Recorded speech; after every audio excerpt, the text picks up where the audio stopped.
avons une information très importante qui vient de nous tomber à l'instant même.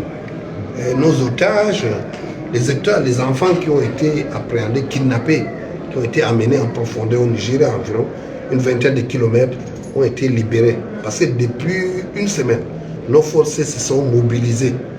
Le BIR, la gendarmerie, la police et la force multinationale. Ils sont allés ratisser tout le terrain.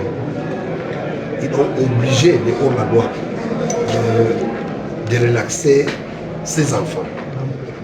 À l'heure où je vous parle, 10 des enfants ont été libérés et ils sont au camp du BIR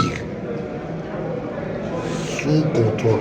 Ils subissent des examens sanitaires et d'autres questionnements pour pouvoir aller en profondeur.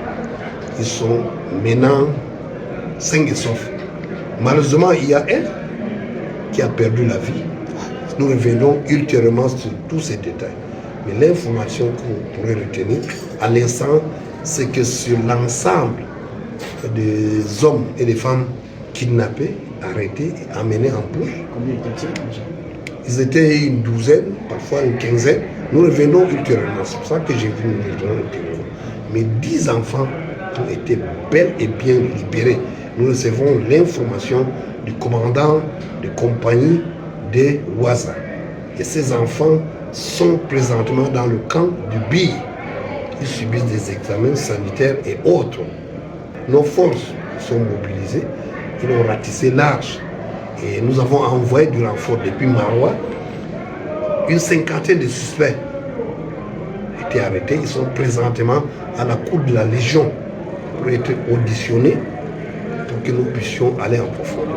Les villages ont été indexés sur cet axe. Et nous avons 2 villages qui sont toujours suspectés. Des bouclas et des patrouilles ont cerné ces villages. Tard dans la nuit, malgré les rivières qui débordaient, qui étaient en creux, nos forces ont dû user de tact, de stratégie pour y arriver. Une cinquantaine de personnes sont maintenant appréhendées. Ils subissent des interrogations. Et ça nous permettra certainement d'aller de l'avant dans cette opération.